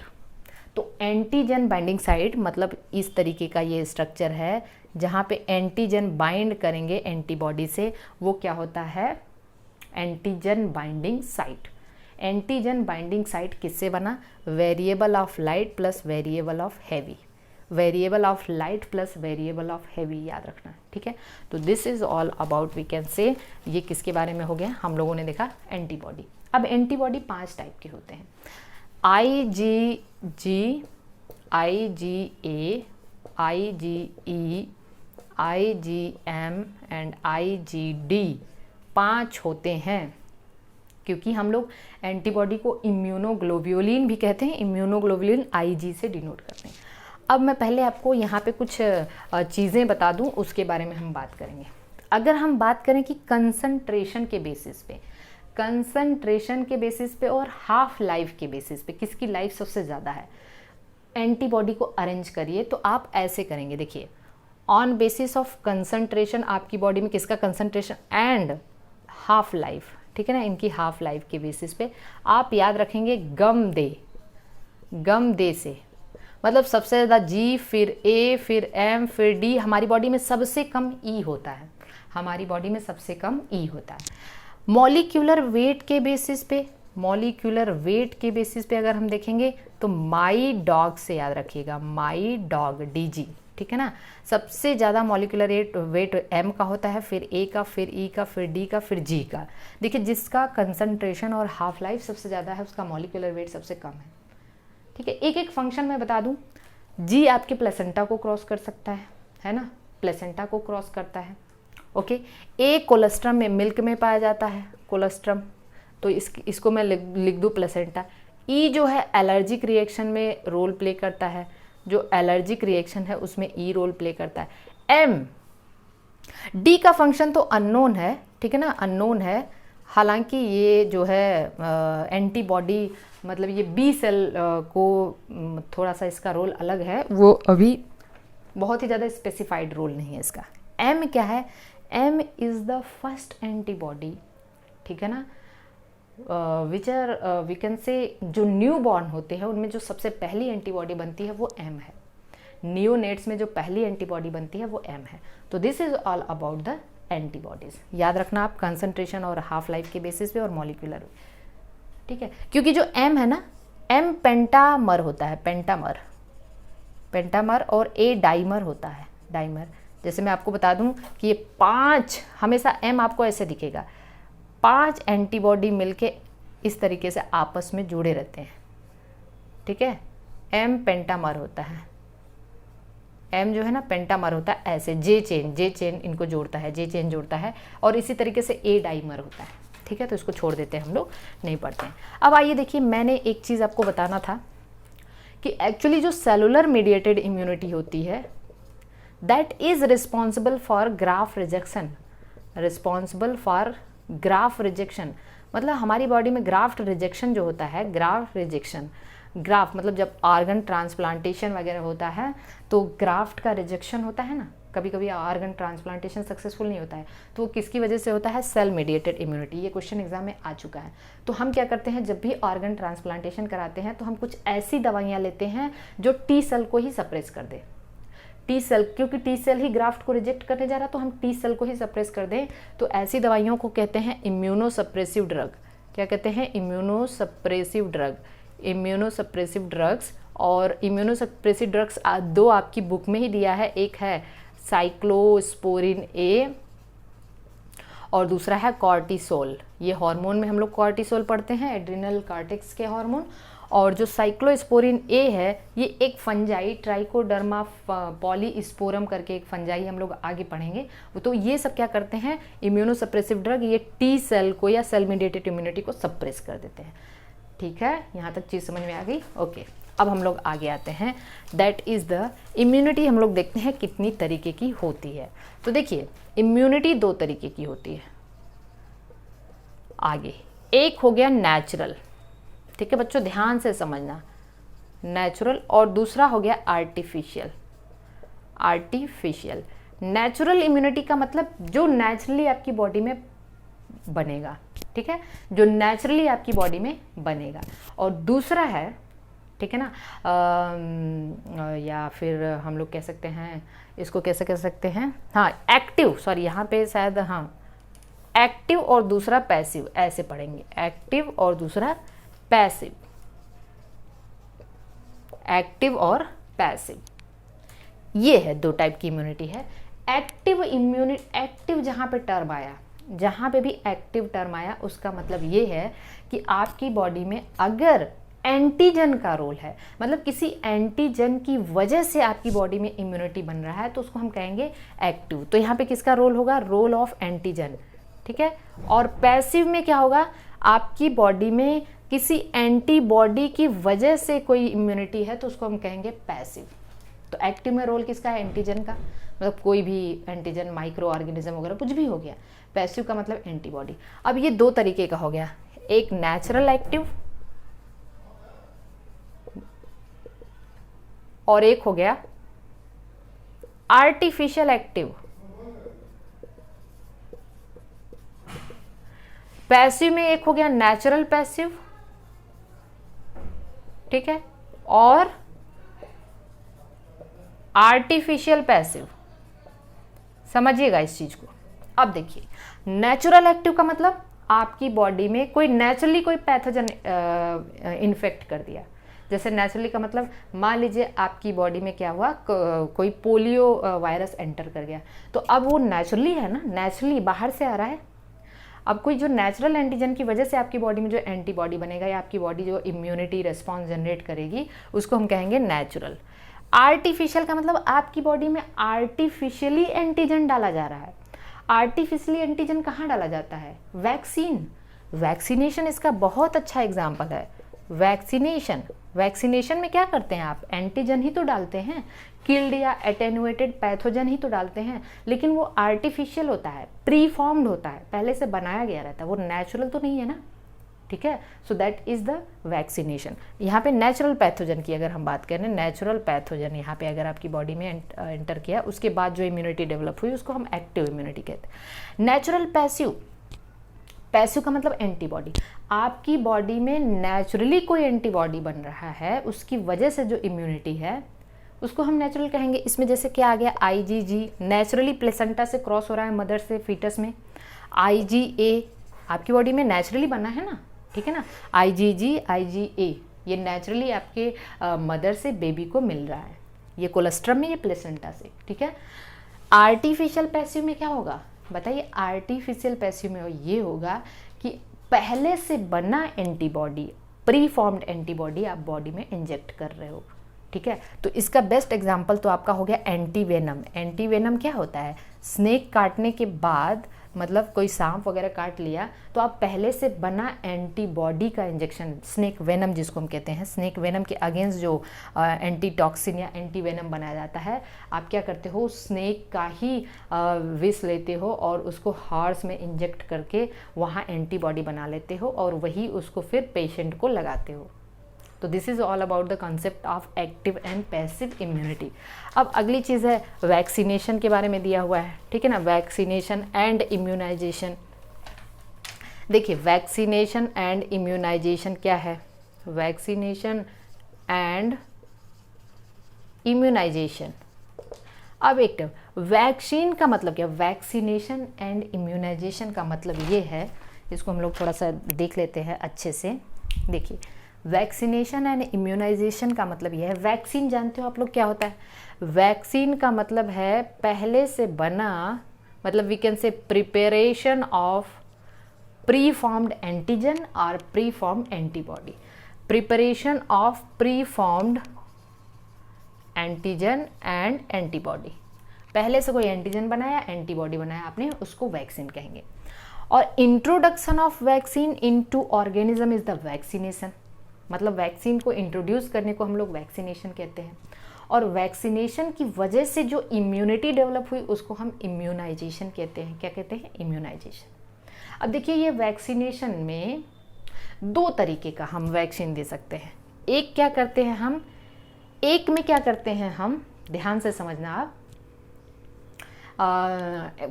एक तो हो गया आपका एक्टिव और एक तो हो गया पैसिव। पैसिव इम्यूनाइजेशन भी हुआ और एक्टिव इम्यूनाइजेशन। एक्टिव मतलब यहाँ पे एंटीजन आप देंगे, पैसिव मतलब यहाँ पे एंटीबॉडी देते हैं। तो एंटीबॉडी में तो आप वही स्नेक वेनम वाला डाल दिया ना, स्नेक वेनम पहले से बना एंटीबॉडी को आप वैक्सीन के फॉर्म में देते हो, तो वो तो हो गया आपका पैसिव इम्यूनाइजेशन, ठीक है, क्योंकि आपने एंटीबॉडी डाला। एक्टिव इम्यूनाइजेशन में क्या होता है, हम लोग एंटीजन, जैसे पोलियो वैक्सीन में क्या होता है, पोलियो के वायरस को ही मार के पिलाया जाता है या वैक्सीन के फॉर्म में दिया जाता है। तो इसमें दो तरीके का होता है, एक आप क्या करते हो, हीट किल्ड इनएक्टिवेटेड, ठीक है, या लाइव इनएक्टिवेटेड होता है ये, और दूसरा होता है ये डेड इनएक्टिवेटेड होता है, और दूसरा होता है लाइव एटेन्युएटेड। अब आपको यहाँ से एक बार क्वेश्चन आ चुका है, एटेन्युएटेड का मतलब देखिए यहाँ पे क्या करते हो, पैथोजन डेड कर देते हो, आप पैथोजन को पूरी तरह से मार देते हो, मतलब उसको हीट किल कर देते हो। तो पैथोजन सर्वाइव नहीं कर रहा है, हालांकि वो हमारी बॉडी में जाएगा तो हमारी बॉडी उसको फॉरेन समझ के एंटीबॉडी बनाना शुरू कर देगी। तो पैथोजन किल है, इस वजह से ये खतरा के चांसेस बहुत कम होते हैं, लेकिन इसका रिस्पांस काफ़ी स्लो होता है। क्यों स्लो होता है, क्योंकि देखिए वो किल है, वो मरा हुआ है, तो वो हमारी बॉडी में जाके रेप्लिकेशन, ट्रांसक्रिप्शन, अपना नंबर नहीं बढ़ाएगा। तो अपना नंबर नहीं बढ़ाएगा तो जितना भी मतलब वी कैन से ये जितना हमने डाला है उसके अगेंस्ट जो एंटीबॉडी बनेगी वही बनेगी। लेकिन ये जो लाइव एटेन्युएटेड का मतलब है इसको वीक बना दिया हमने, वीकेंड पैथोजन मतलब ये जिंदा तो है लेकिन इसकी डिजीज कॉजिंग कैपेसिटी को हम ख़त्म कर दिए। डिजीज कॉजिंग कैपेसिटी अगर हमने ख़त्म कर दिया तो चलिए डिजीज़ तो कॉज नहीं करेगा, लेकिन क्या करेगा, ट्रांसक्रिप्शन करेगा, रेप्लिकेशन करेगा, अपना नंबर बढ़ाएगा, और अपना जितना नंबर बढ़ाएगा एंटीबॉडी जो है ना उतना ज़्यादा। तो चलिए ये क्या है, ये स्लो नहीं, ये शॉर्ट लिव्ड है। क्या है, शॉर्ट लिव्ड, काफ़ी कम समय के लिए होता है, लेकिन यहाँ पे इसके नंबर तो बढ़ते जा रहे हैं। तो ये काफ़ी लॉन्गर ड्यूरेशन, इसका जो है लॉन्ग टर्म इफेक्ट होगा, बात समझ में आ रही है। देखिए जहाँ भी एंटीजन का रोल है वो स्लो रिस्पॉन्स होता है, क्योंकि वो एंटीजन जाएगा फिर हमारी बॉडी में उसके अगेंस्ट एंटीबॉडी बनेगा तब तो रिस्पॉन्स होगा। लेकिन जहाँ भी एंटीबॉडी हमने डायरेक्टली डाल दिया वो काफ़ी फास्ट रिस्पॉन्स होता है, काफ़ी फास्ट। ये स्लो होता है लेकिन लॉन्ग टर्म, लंबे ड्यूरेशन के लिए होता है। ये फास्ट होता है लेकिन शॉर्ट लिव्ड होता है। ये सब कॉन्सेप्ट एक दूसरे से जुड़े हैं, आप इसको बहुत आसानी से समझ सकते हैं, ठीक है ना। ये सब आप बहुत आसानी से समझ सकते हैं। अब देखिए नेक्स्ट हम लोग क्या देखते हैं। नेक्स्ट इज द, अब आ जाते हैं हम लोग किस पे, वैक्सीनेशन इम्यूनाइजेशन हो गया। हम लोग नेक्स्ट पढ़ते हैं एलर्जी। एलर्जी तो देखिए एलर्जी क्या है, ठीक है। एलर्जी के बारे में हम लोग नेक्स्ट देखते हैं। तो एलर्जी क्या है, what is the allergy? Exaggerated response. Exaggerated मतलब देखिए एलर्जी क्या होता है, जैसे आप कहीं बाहर घूमने गए और आपको अचानक से खांसी आने लगी, अचानक से आपकी बॉडी में सिम्टम दिखने लगे, इसको हम कहते हैं एग्जेगरेटेड रिस्पॉन्स। एग्जेगरेटेड रिस्पॉन्स मतलब काफ़ी तेज़ी से ये रिस्पॉन्स हुआ। जैसे एलर्जी जो भी वो क्या कहते हैं, वी कैन से जो एलर्जी कॉज करते हैं उसको हम कहते हैं एलर्जन। क्या कहते हैं? एलर्जन। एलर्जी कॉज करने वाले एजेंट को हम लोग कहते हैं एलर्जन। ये क्या हो सकते हैं? पॉलन ग्रेन हो सकता है, डस्ट हो सकता है, जैसे हमने आपको बताया था कांग्रेस ग्रास के बारे में, पार्थेनियम, ठीक है, ये एलर्जी कॉज करता है। डस्ट है, एनिमल डैंगर है, ये सब क्या करते हैं? एलर्जी कॉज करते हैं। इसमें हमारी बॉडी की कौन सी इम्यूनिटी पार्टिसिपेट करती है? IgE। इसको रिएजेनिक एंटीबॉडी भी कहते हैं, रिएजेनिक एंटीबॉडी। IgE का रोल होता है, ठीक है ना। एलर्जी किसकी वजह से होता है, किसकी वजह से रिस्पॉन्स आता है? तो ड्यू टू, ये जो रिस्पॉन्स आता है due to histamine and serotonin. Histamine and serotonin, और ये कहाँ से रिलीज होता है? From mast cell. ये किससे रिलीज होता है? मास्ट सेल, ठीक है, ये याद रखना। मास्ट सेल से कुछ केमिकल रिलीज होते हैं, हिस्टामिन एंड सेरोटोनिन। इसको कैसे कम किया जा सकता है? तो एलर्जी को कम करने के लिए जो दवाइयाँ यूज़ की जाती हैं वो होती हैं एड्रेनलिन, ठीक है, एड्रेनलिन, ठीक है, एंटीहिस्टामिन। एंटीहिस्टामिन आपने यूज़ कर लिया। इसके अलावा स्टेरॉइड्स, ये सब यूज़ करके इसके सिम्टम को क्या किया जा सकता है?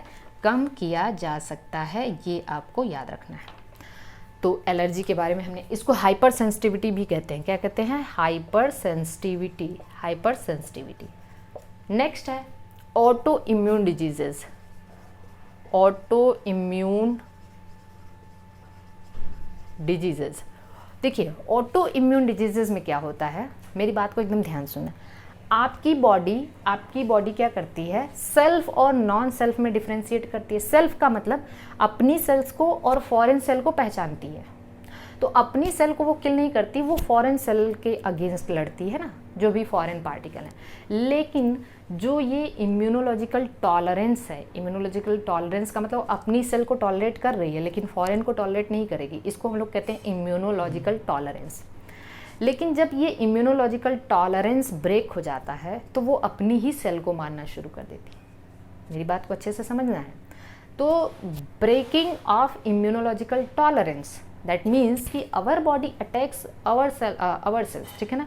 हमारी बॉडी की इम्यूनिटी हमारी ही सेल को मारना शुरू कर देती है। इसको हम लोग कहते हैं ऑटो इम्यून डिसऑर्डर।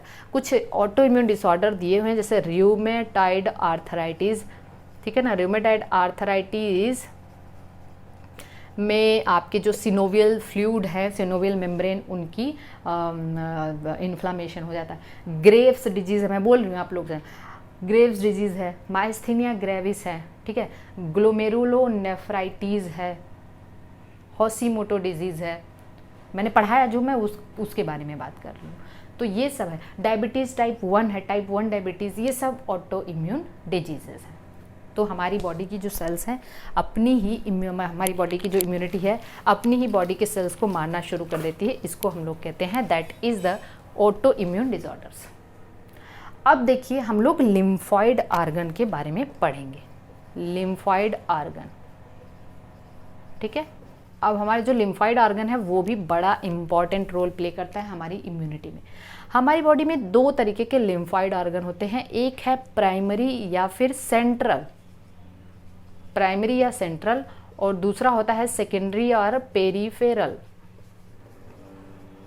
ठीक है, पहले मैं लिख दूं प्राइमरी, या पहले मैं लिख दूं यहाँ पे कि इन दोनों का रोल क्या है। प्राइमरी या सेंट्रल क्या करते हैं, यहाँ पे लिम्फोसाइट्स की ओरिजिन, मैच्योरेशन, प्रोलीफरेशन, डिफरेंशिएशन, मतलब यहाँ पे लिम्फोसाइट ओरिजिनेट होते हैं, मैच्योर होते हैं, प्रोलीफरेट होते हैं, डिफरेंशिएट होते हैं।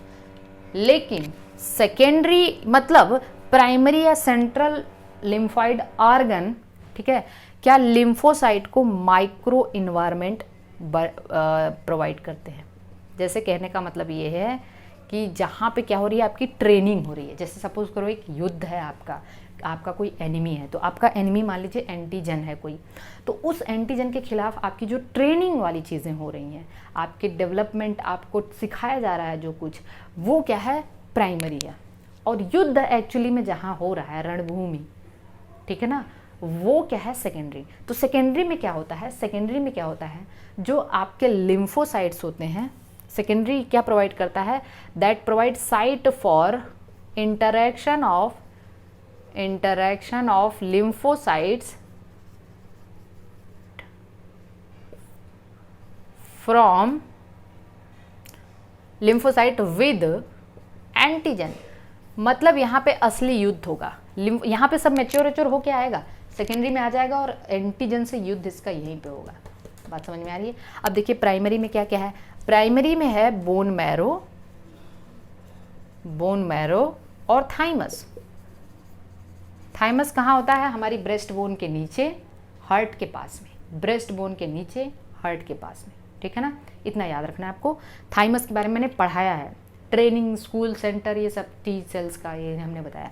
देखिए बोन मैरो में क्या होता है, बी एंड टी सेल दोनों की ओरिजिन होती है एंड बी सेल का मैच्योरेशन होता है।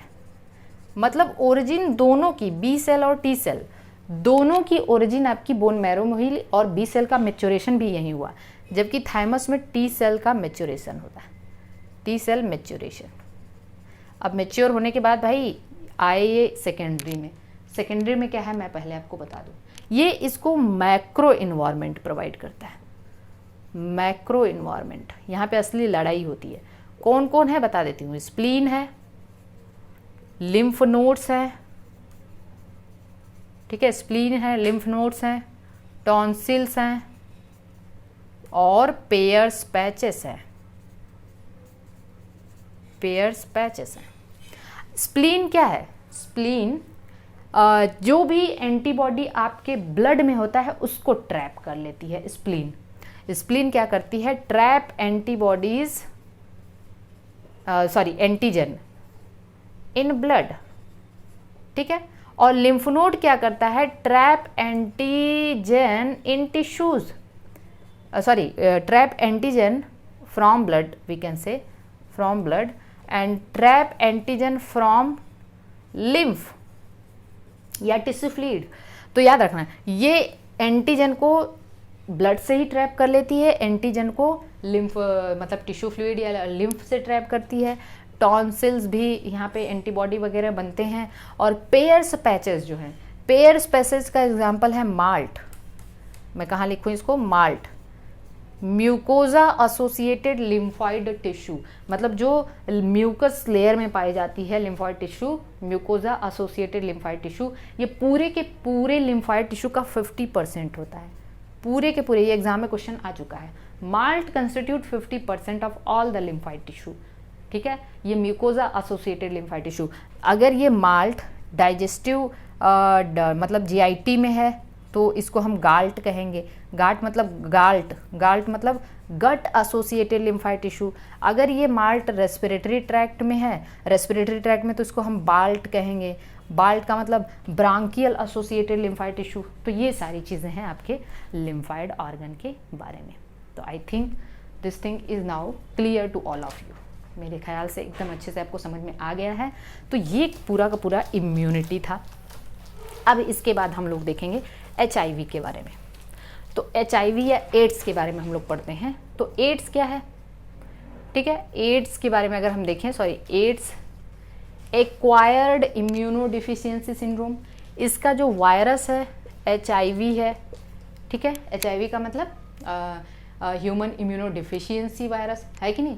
और ये एक टाइप का रेट्रो वायरस है बच्चों, रेट्रो वायरस। रेट्रो वायरस का मतलब है यहाँ पे रिवर्स। अब देखिए, क्योंकि ये वायरल वायरस मतलब RNA वायरस है, ठीक है ना। रेट्रो वायरस का मतलब यहाँ पे RNA से DNA बनता है, रिवर्स ट्रांसक्रिप्शन। जहाँ पे रिवर्स ट्रांसक्रिप्शन होता है मतलब रिवर्स सेंट्रल डोग्मा फॉलो करते हैं, उनको हम रेट्रो वायरस कहते हैं। तो HIV का अगर हम स्ट्रक्चर बना दें तो इसमें इसका जो जीनोम है सिंगल स्ट्रैंडेड RNA है। 2 सिंगल स्ट्रैंडेड RNA होते हैं यहाँ पे। ये सिंगल स्ट्रैंडेड RNA है इसका जीनोम, और इसके बाहर कुछ इस तरीके से 72 स्पाइक्स लगे होते हैं। याद रखना, इसको हम स्पाइक कहते हैं। ये 72 होते हैं, 72 स्पाइक होते हैं, ठीक है ना। ये एनवलप है, ये एनवलप है, ठीक है, ये एनवलप्ड वायरस है। सब एक एक पॉइंट आपको याद रखना है। This is the enveloped virus. ये क्या है, एनवलप्ड वायरस है। 72 स्पाइक्स होते हैं। स्पाइक में भी देखिए जो बाहर है उसको हम GP120 कहते हैं, जो ये है ट्रांस मेम्ब्रेन है इसको हम GP41 कहते हैं। GP का मतलब ग्लाइकोप्रोटीन, 120 का मतलब 120,000 इसका मॉलिक्यूलर वेट है, 120,000 डाल्टन। 41 का मतलब 41,000 डाल्टन इसका मॉलिक्यूलर वेट है। तो ये सब चीज़ आपको पता होना चाहिए। तो HIV एक रेट्रो वायरस है, ठीक है। इसमें इसका जो जीनोम है सिंगल स्ट्रैंडेड RNA होता है। ये एनवलप्ड है, देयर आर 72 स्पाइक। अब देखिए HIV के 2 होस्ट होते हैं। इसके 2 होस्ट हैं। इसके 2 होस्ट का मतलब हमारी बॉडी में जो सेल्स है कौन कौन से सेल को ये अफेक्ट करता है। तो इसका जो प्राइमरी होस्ट है वो देखिए, प्राइमरी होस्ट हमारी बॉडी में सबसे पहले सेल को ये किसको अफेक्ट करता है, primary host and secondary host के बारे में देखेंगे। तो इसका जो प्राइमरी होस्ट है वो होता है मोनोसाइट और मैक्रोफेज, मोनोसाइट या मैक्रोफेज। और इसका जो सेकेंडरी होस्ट होता है वो T हेल्पर सेल्स होता है। क्या होता है, T हेल्पर सेल्स होता है। Primary host is the monocyte और macrophage and secondary host is the T helper cell. देखिए करता क्या है, जैसे मान लीजिए दिस इज द मोनोसाइट, यहाँ पे मैंने मोनोसाइट, HIV ने अपना सिंगल स्ट्रैंडेड RNA यहाँ पे भेज दिया। इस सिंगल स्ट्रैंडेड RNA या RNA से इसने फिर क्या बनाया, DNA बनाया। उस DNA को आप क्या कहते हो, cDNA। RNA से DNA, यहाँ पे रिवर्स ट्रांसक्रिप्शन हुआ, रिवर्स ट्रांसक्रिप्शन हुआ। अब ये DNA होस्ट DNA में मल्टीप्लाई करता है। होस्ट DNA में आ गया, यहाँ पे इसने मल्टीप्लाई किया, ठीक है ना, मल्टीप्लिकेशन किया, ठीक है। इसके बाद यहाँ पे इसके नंबर बढ़े तो इसकी पैकेजिंग हुई। पैकेजिंग के बाद अब क्या होगा, जब ये काफ़ी ज़्यादा HIV बढ़ जाएंगे तो सेल बर्स्ट कर जाएगी। इसको हम कहते हैं लाइसिस एंड रिलीज हुआ तो ढेर सारे HIV बने। इसको हम कहते हैं HIV फैक्ट्री। क्या कहते हैं, HIV फैक्ट्री। अब ये HIV factory T helper cell को इन्फेक्ट करेगी।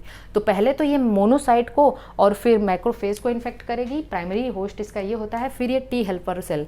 अब T हेल्पर सेल की पॉपुलेशन काफ़ी घटने लग जाती है, इसकी पॉपुलेशन काफ़ी घटने लग जाती है। तो आपको पता है T सेल हमारी बॉडी को सेल मीडिएटेड इम्यूनिटी प्रोवाइड करते हैं, है कि नहीं। तो इसकी पॉपुलेशन काफ़ी घटने लग जाएगी तो इम्यूनिटी इस तरीके से घटना शुरू कर जाती है, ठीक है।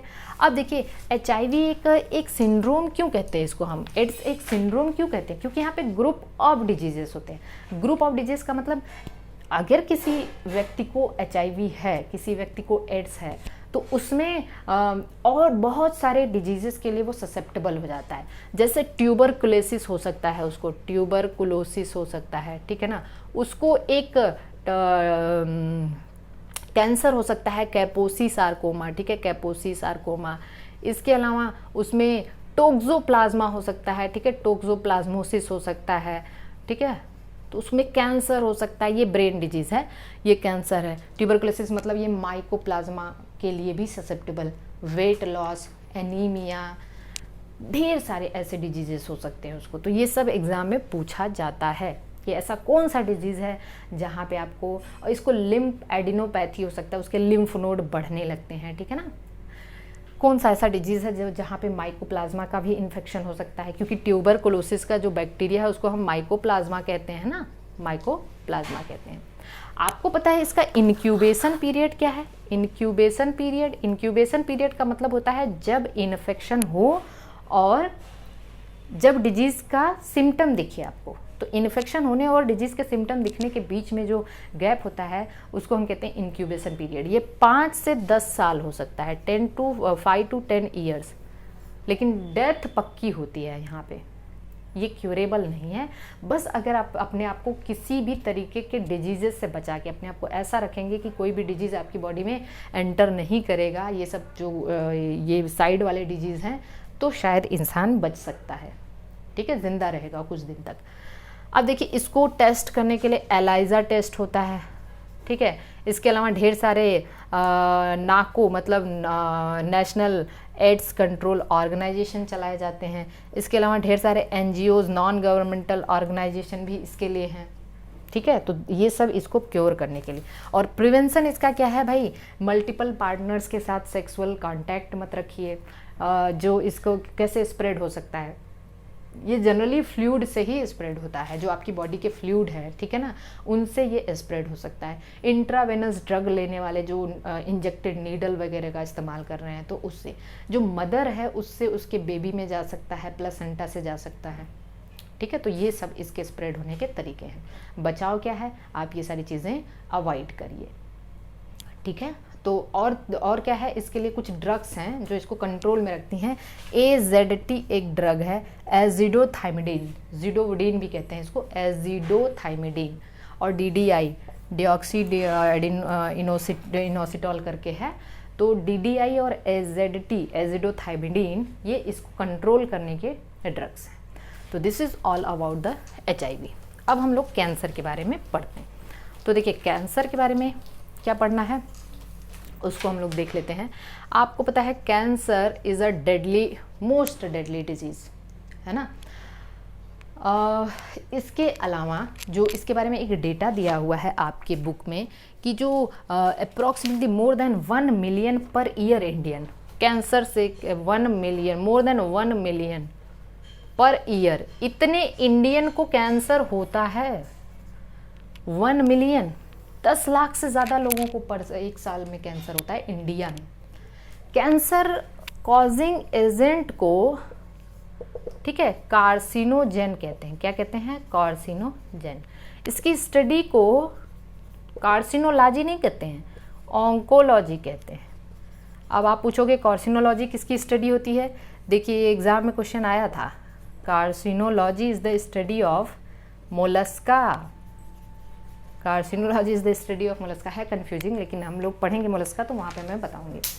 तो इस कैंसर कॉजिंग जीन को ऑन्कोजीन्स कहते हैं, ऑन्कोजीन्स। तो जो जीन कैंसर कॉज करते हैं उनको हम ऑन्कोजीन।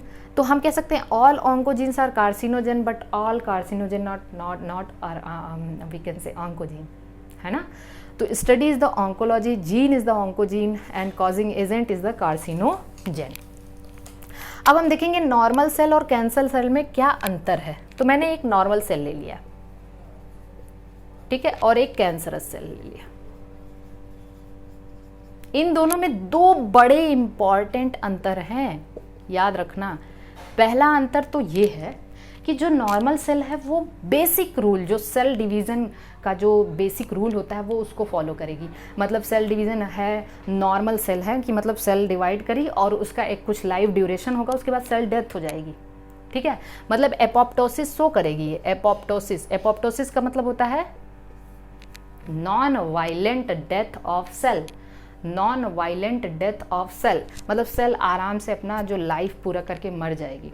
लेकिन ये एपोप्टोसिस शो ही नहीं करता कैंसरस सेल। एपोप्टोसिस होती ही नहीं, ये मरती ही नहीं है, ये इमॉर्टल होती हैं कैंसरस सेल। तो सबसे खतरनाक चीज़ है। दूसरी चीज़ ये है कि जैसे मान लीजिए ये नॉर्मल सेल है, ये डिवाइड करेगी ना, तो इसके बगल में ये जो सेल है ना, ठीक है, तो ये क्या करेगी, अपनी ही जगह बस लेगी, इस बगल वाली सेल से टच में जैसे ही आएगी वो डिवाइड करना बंद कर देगी। इसको हम लोग कहते हैं कॉन्टैक्ट इनहिबिशन। कॉन्टैक्ट इनहिबिशन मतलब एडजेसेंट सेल के कॉन्टैक्ट में आई तो वो आगे फर्दर डिवाइड नहीं करेगी। नॉर्मल सेल कितनी अच्छी है, सीधी है, ठीक है, लेकिन कैंसरस सेल में कॉन्टैक्ट इनहिबिशन नहीं होता। वो क्या करती है कि ये कैंसरस सेल है, इतना डिवाइड करेगी कि हाँ नॉर्मल सेल सबको हटा देगी, सब कैंसर सेल में बदल जाएंगी। Divide divide divide, uncontrolled growth इसका। तो ठीक है, यहाँ पे कंट्रोल ग्रोथ है, यहाँ पे अनकंट्रोल। तो दो प्रॉपर्टी आपको याद रखनी है। अब हम देखेंगे कि जो कैंसरस सेल है, ठीक है, ये डिवाइड करती जाएगी और एक ये नया मास ऑफ सेल डिवाइड करती गई, ठीक है, और करने के बाद ये मास ऑफ न्यू सेल्स बनाती है, मास ऑफ न्यू सेल जिसको हम सेकेंडरी ग्रोथ कहते हैं। और मास ऑफ न्यू सेल्स बनाएगी ये मास ऑफ न्यू सेल्स, जिसको हम क्या कहते हैं, ट्यूमर कहते हैं। क्या कहते हैं, ट्यूमर कहते हैं या नियोप्लाज्म कहते हैं, इसी को हम नियोप्लाज्म कहते हैं। अब हम देखेंगे ट्यूमर कितने टाइप का होता है। तो ट्यूमर एक्चुअली दो तरीके के होते हैं। एक होते हैं बिनाइन ट्यूमर, ठीक है ना, बिनाइन, और दूसरा होता है मैलिग्नेंट। शायद अभी ये दोनों नाम मैंने मलेरिया में बताया था, बिनाइन और मैलिग्नेंट। मैलिग्नेंट काफ़ी डेंजरस है। बिनाइन ट्यूमर क्या होते हैं, जैसे ट्यूमर हो गया ना तो that is confined to their original position, वो अपनी ही जगह रहता है, वो स्प्रेड नहीं होता है। तो यहाँ पे ट्यूमर हुआ तो यहीं पड़ा रहेगा, वो स्प्रेड नहीं होता है, तो अपनी जगह पे पड़ा रहता है। और इसमें कॉन्टैक्ट इनहिबिशन भी होता है, ये कॉन्टैक्ट इनहिबिशन भी शो करते हैं। लेकिन जो मैलिग्नेंट ट्यूमर है ना, ये यहाँ बना ना तो ये ग्रोथ करते जो आसपास की सेल है उसके भी न्यूट्रिशन को खा जाएगा, ठीक है, उसके भी न्यूट्रिशन को ले लेगा। तो आसपास की सेल तो मर ही रही हैं, तो ये ग्रो करते अलग अलग जगह पे जाके फिर ग्रो करेगा, अलग जगह जाके फिर ग्रो करेगा। इसकी इस प्रॉपर्टी को हम लोग कहते हैं मेटास्टेसिस। क्या कहते हैं, मेटास्टेसिस, मतलब एक जगह से दूसरी जगह जाने वाली प्रॉपर्टी को कहते हैं metastasis. So metastasis is the most deadly property of cancerous cell. तो मैलिग्नेंट ट्यूमर बहुत ही भयंकर होता है, इसको क्योर करना मुश्किल है एक्चुअली। जो बेनाइन ट्यूमर है that is curable, that is treatable. Okay, so this is all about the cancerous cell. अब हम लोग देखते हैं कैंसर कॉजिंग एजेंट क्या क्या है। तो पहले हमने कैंसर देखा, कैंसर के टाइप देखे, और अब हम देखेंगे इसके एजेंट कौन कौन से, या carcinogen we can say. Agent में कुछ फिजिकल हैं, ठीक है, कुछ केमिकल हैं, केमिकल एजेंट, और कुछ बायोलॉजिकल हैं, ठीक है। तो देखिए फिजिकल में तो भाई देखिए जो आयोनाइजिंग रेडिएशन, याद रखना आयोनाइजिंग और नॉन आयोनाइजिंग पूछा जा सकता है। नॉन आयोनाइजिंग, आयोनाइजिंग में आता है आपका X ray and gamma ray, non ionising में आता है यूवी रेज। ये कैंसर कॉज करते हैं, डीएनए डैमेज करते हैं, ये सब क्या करते हैं, डीएनए डैमेज करते हैं। और आपके ये जीरोडर्मा पिगमेंटोसा जैसे कैंसर कॉज करते हैं, skin cancer. Okay, so physical rays, यहाँ पे रेज होते हैं।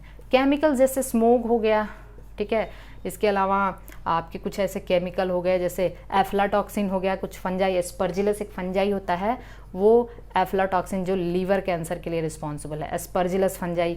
स्मोक जो है वो लंग कैंसर के लिए, तो ये सब केमिकल हो गया।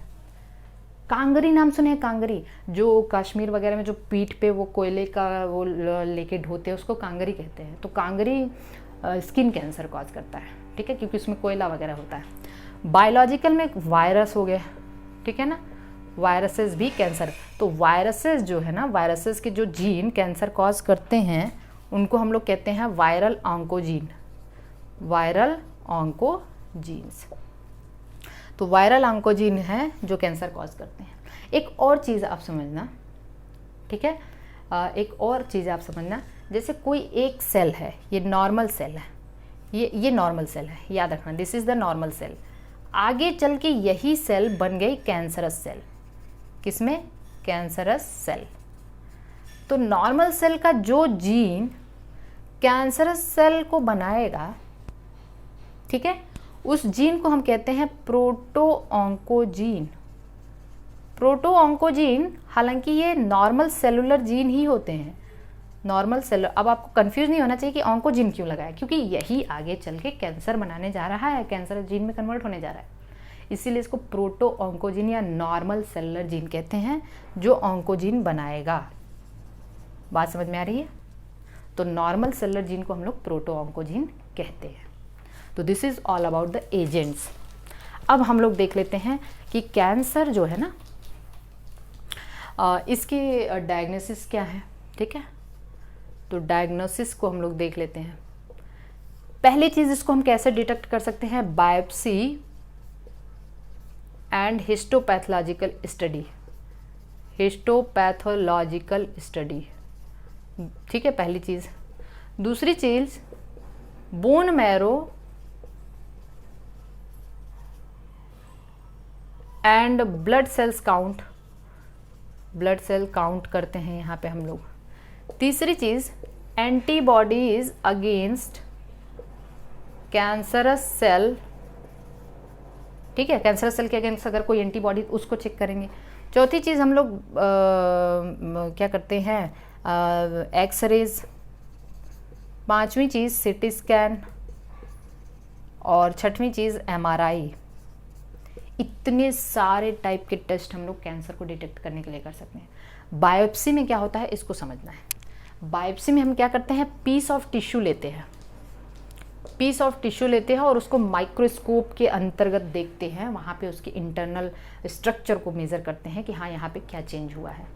तो यहाँ पे जैसे ल्यूकीमिया वगैरह हुआ ना, तो ल्यूकीमिया में WBCs के नंबर बढ़ जाते हैं, तो ब्लड सेल काउंट के नंबर हम देख के बता सकते हैं कि यहाँ पे हाँ ल्यूकीमिया है कि नहीं, ब्लड कैंसर के। एंटीबॉडी अगर आपकी बॉडी में बना है किसी कैंसरस सेल के एजेंट, तो उसको ट्रेस करके हम बता सकते हैं कि कैंसर है। एक्सरेज कर सकते हैं, और हम सीटी स्कैन में हम क्या करते हैं, ये दो बहुत इंपॉर्टेंट यहाँ से क्वेश्चन आता है। सीटी स्कैन में हम क्या करते हैं? एक्सरेज का यूज़ करते हैं यहाँ पे, use of X rays to detect the internal organ of the 3D image, to detect 3D image of internal object। ठीक है ना, यहाँ पे हम क्या, एक्सरे। और यहाँ पे हम use of magnetic field, MRI। देखिए, कंप्यूटराइज्ड टोमोग्राफी, CT का मतलब है कंप्यूटराइज्ड या computed tomography, computed tomography. MRI का मतलब है magnetic resonance imaging, magnetic resonance imaging, ठीक है ना, imaging. Use of magnetic field, magnetic field use करते हैं, and ionising rays, ionising rays to detect the pathological and physiological change in the tissue. मतलब tissue के अंदर क्या पैथोलॉजिकल और फिजियोलॉजिकल चेंजेस आया है, उसको डिटेक्ट करने के लिए। तो this is all about we can say diagnosis, detection and diagnosis में हम इतने सारे डिटेक्शन करते हैं। अब इसका क्योर क्या हो सकता है, ट्रीटमेंट क्या है इसका? तो ट्रीटमेंट में देखिए कई सारे ट्रीटमेंट हैं, मैं आपको बता दूं। पहला ट्रीटमेंट तो है सर्जरी, चलिए ठीक है, हमने सर्जरी कर दिया। दूसरा ट्रीटमेंट है रेडियोथेरेपी। रेडियोथेरेपी में हमने क्या किया, कुछ रेडिएशन डाल के, जैसे आयोडीन 131, कोबाल्ट 60 हो गया, रेडॉन 220 हो गया, हम लोग रेडिएशन से किल करते हैं कैंसरस सेल को।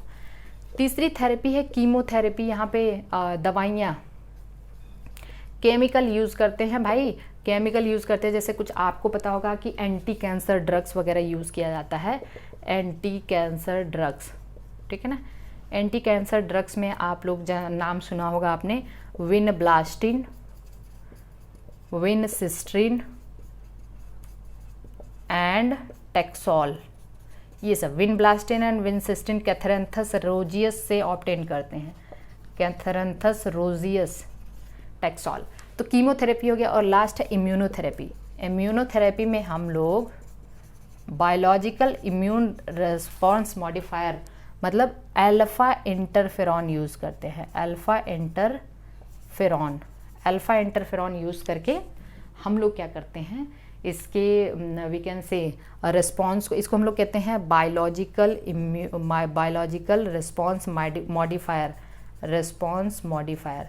यहाँ पे हम लोग अल्फ़ा इंटरफेरॉन यूज़ करते हैं, और अल्फ़ा इंटरफेरॉन यूज़ करके हम अपने इम्यून सिस्टम को मॉडिफाई करते हैं।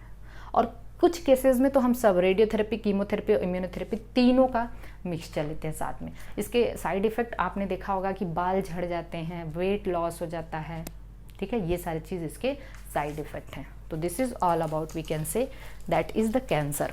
और लास्ट अब हम लोग देख लेते हैं ड्रग्स। ड्रग्स में जो इम्पॉर्टेंट पॉइंट है जो आने हैं उसको हम लोग पढ़ेंगे।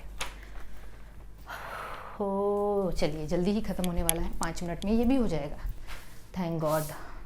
देखिए, ड्रग्स हमारे पास 3 तरीके के हैं, ठीक है। पहले तो मैं आपको बता दूं, एक होता है डिप्रेसेंट, दूसरा होता है स्टिमुलेंट, और तीसरा होता है हेल्यूसिनोजेंस। देखिए, डिप्रेसेंट क्या करता है, आपके ब्रेन की एक्टिविटी को डाउन करता है, आपके ब्रेन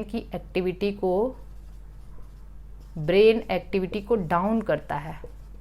स्टिमुलेंट आपके ब्रेन की एक्टिविटी को स्टिमुलेट करता है, आपके बॉडी को स्टिमुलेट करता है, और ये पूरी आपको अलग दुनिया में लेके जाता है। अलग दुनिया का मतलब ये है कि आपको हर चीज़ अलग अलग नज़र आती है, आप बड़े खुश रहते हो, यूफोरिया होने लगता है, आपको फॉल्स फीलिंग होने लगती है, मैं 7वें आसमान पे हूँ, ऐसा कुछ नज़र आने लगता है आपको, ठीक है। तो इसके बारे में हम लोग अभी बात करने वाले हैं। डिप्रेसेंट में भी 2 होता है, एक तो होता है सीडेटिव, नहीं 3 होता है, ठीक है। दूसरा होता है ट्रैंक्यूलाइजर, और तीसरा होता है नार्कोटिक या ओपॉइड्स, या नार्कोटिक में लिख दूँ, नार्कोटिक्स। सीडेटिव का मतलब ये आपकी ब्रेन की एक्टिविटी को सप्रेस करेगा, ठीक है, लेकिन आपको स्लीप इंड्यूस कराएगा। ये स्लीप इंड्यूस कराता है बच्चों, ध्यान रखना। ये ब्रेन की एक्टिविटी आपके ब्रेन को सप्रेस करता है, लेकिन स्लीप इंड्यूस नहीं कराता, नो स्लीप, ठीक है। ये 2 चीज़ में बच्चे कंफ्यूज होते हैं, मैं बता दूं।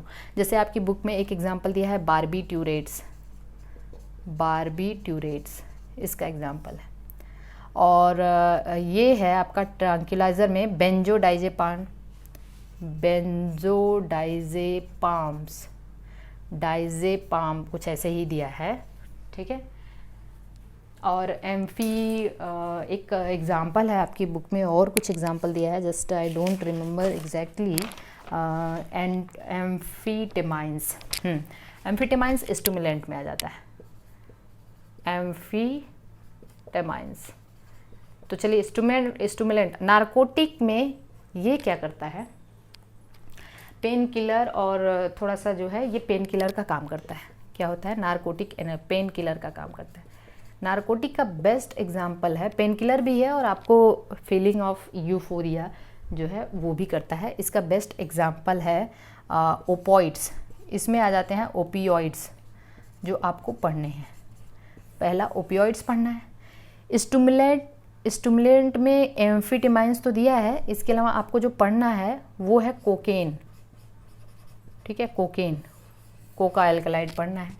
हेल्यूसिनोजन में LSD आता है, एट्रोपा बेलाडोना आता है, ठीक है ना, बेलाडोना, धतूरा, ये सब हेल्यूसिनोजन है। LSD तो आपको पता ही है, लिसर्जिक डाइएसिड एथाइलामाइड, जो आपके फंजाई से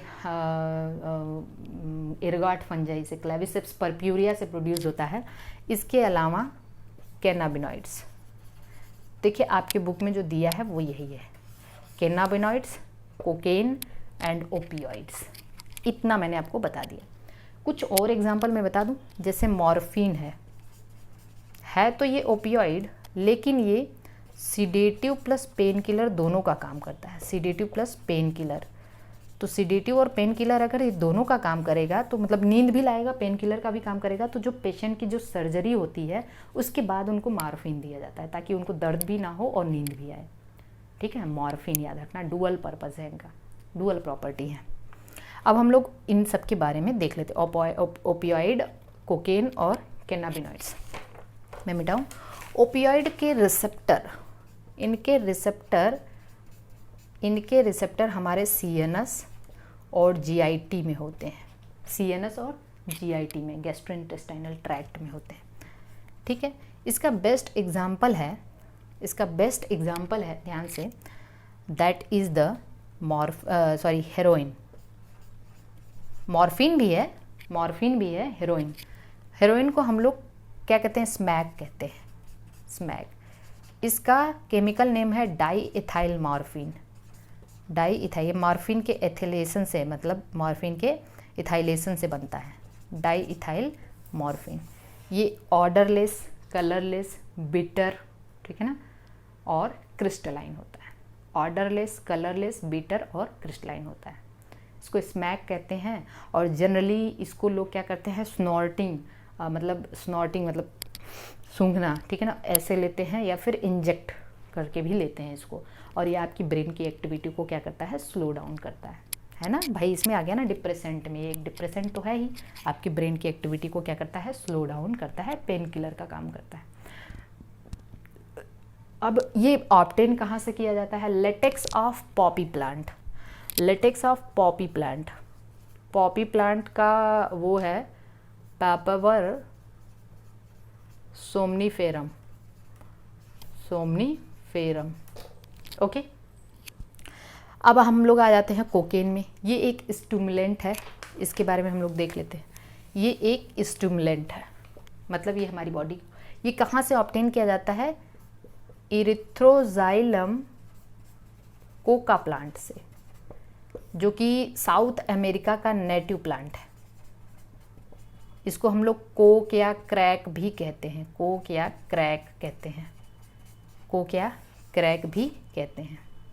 कोका प्लांट इसको कहते हैं। इसको हम क्या कहते हैं, कोका प्लांट, इरिथ्रोजाइलम कोका।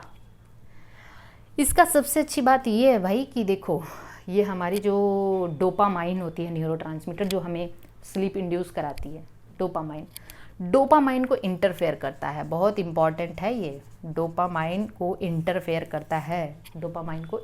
करता है, ठीक है। तो ये स्टिमुलेंट तो है ही। ये फीलिंग ऑफ यूफोरिया का मतलब आपको लगेगा आप यू आर वेल, ठीक है ना। Feeling of euphoria, increase energy, आपकी एनर्जी बढ़ जाएगी, आपको अच्छा लगता है, ठीक है, अच्छा लगने लगेगा। लेकिन इसका एक्सेसिव यूज़ हेल्यूसिनेशन कॉज कर सकता है। विभ्रमक कहते हैं इसको, मतलब आपको हर चीज़ मतलब आपको लगेगा कि आप 7वें आसमान पे हो, ठीक है। तो इसको एक्सेस नहीं लेना है। इसके अलावा हेल्यूसिनोजेंस के बारे में तो मैंने ये बता दिया, ये सब हैं। ये कैनाबिनॉइड्स ऑब्टेन किया जाता है कैनेबिस सटाइवा से। कैनेबिस सटाइवा प्लांट होता है, उसके पत्ती, उसके फूल, उसके फ्लावर, जो भी है, उसके फ्लावर, उसके फूल, उसकी मतलब सारी फूल एक ही चीज़ हुआ, पत्तियाँ, उसके जो कुछ भी है, मतलब उसके जितने भी पार्ट है सबसे ऑब्टेन किया जाता है। जैसे इसमें गांजा, चरस, हशीश, मैरिजुआना, ये सब नोट कर लीजिएगा। गांजा, चरस, हशीश, मैरिजुआना, ठीक है। उसको कई कुछ आप इसको पीते भी हैं, और कुछ आप इसको टैबलेट के फॉर्म में भी खाते हैं, कुछ गोला के फॉर्म में खाते हैं, बहुत सारी चीज़ें होती हैं। तो इसके जो रिसेप्टर हैं आपके ब्रेन में होते हैं, और इसका इफ़ेक्ट आपके कार्डियोवैस्कुलर सिस्टम पे पड़ता है। कार्डियोवैस्कुलर सिस्टम याद रखना। So this is all about the drug. I think this is absolutely clear to all of you. आप इसमें गलती नहीं करेंगे, और मैं काफ़ी लो फील कर रही हूँ अभी तो this is the end of this chapter. और अब उसमें जो है ना वो ड्रग एब्यूज़, तो वो तो सिंपल से है, उसमें पॉइंट है कि भाई उसमें क्या क्या आपको नहीं करना है, क्या क्या अवॉइड करना है, ये सारी चीज़ें आप एक बार रीड कर लेना। बाकी जो इम्पॉर्टेंट चीज़ें जहाँ से क्वेश्चन आना है वो यही है, ओके।